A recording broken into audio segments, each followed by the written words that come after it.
Happy Friday, fourth graders. We're wrapping up this section on the road to revolution, looking at the history of the Northeast. We wrapped up our notes yesterday. We put down some more words, and hopefully you added a scene down here. We put some post-it notes together that we're going to use today.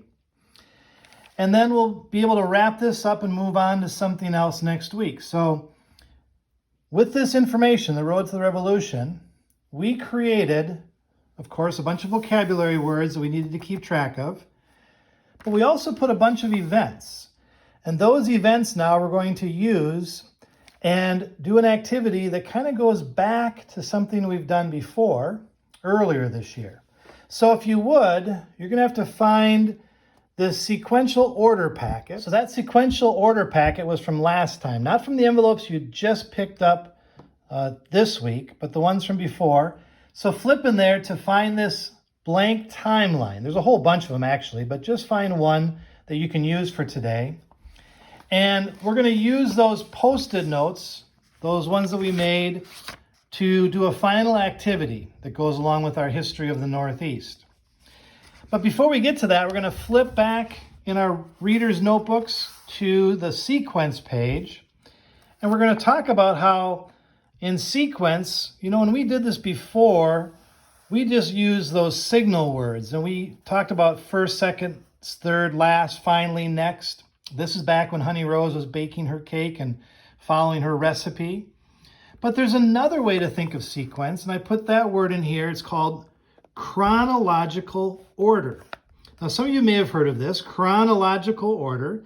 And when you see the example down here and what you just heard me talk about with timelines, you might suddenly go, oh yeah, that's right. I remember doing this chronological order. So chronological order is to put events in order according to when they happened. We can use dates and times to help us put events in order. So I highlighted this chronological order, and then the example I have down here is a timeline.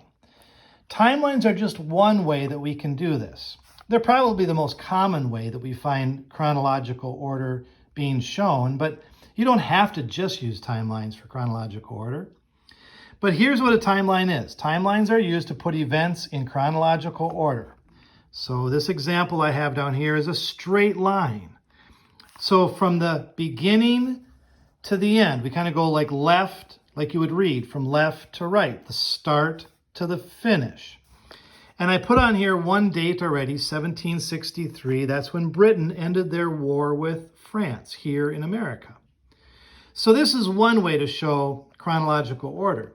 But we're going to use this one instead. And in fact, I made one for myself here, and you can use this idea. I put, of course, the title at the top.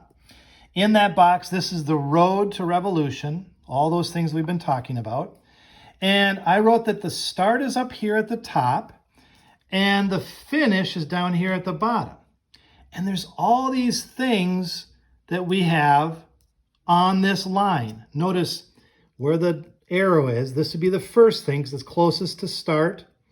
This would be the next event because it's the next closest to the start.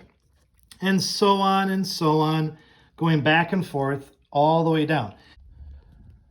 So we have 8 events that we could put on this timeline. Going in order, they kind of zigzag back and forth. We have 4 post-it notes that we did from our story, Road to Revolution, but we know that there's a whole bunch of other dates that we came across. In fact, from our assignment yesterday, we found that there was a lot of other dates on this Road to Revolution page. We also watched some videos and information that maybe gave us some other things that we could put in here. So just because there's 4 post-it notes doesn't mean that you only have to do 4. The minimum is 4. In other words, you have to at least use these 4 post-it notes on this timeline today. But maybe you want to fill it all up. Maybe you want to challenge yourself and see if you can come up with 8 events in the revolution. Now, I'm going to take, because they're sticky, kind of nice and easy for me. I'm going to stick this next to where I'm going to be writing. So 1763 is going to be my first event. I know that I'm going to write about that in this box. I can change it around a little bit. I can add some words. I can rephrase it if I want to, but that's going to fit up here in this first box. Then in the second box, I have to look at my other 4 Post-it notes and figure out what's going to be next in order. Remember, chronological order. Now, if you included some extra pieces of information because you wanted to make all 8, well, maybe you're going to use something else in a different place. So the Post-it notes are there to help you, but if you want to make more, then you certainly can make more Post-it notes and stick them on there, or you can just write the information in and then space it out with the other Post-it notes that you already have. All right, well, good luck. When you're finished with this, you'll once again take a picture and upload it into Canvas for us. And I'm excited to see how you did on this. I hope you have a great weekend. We'll see you back here on Monday.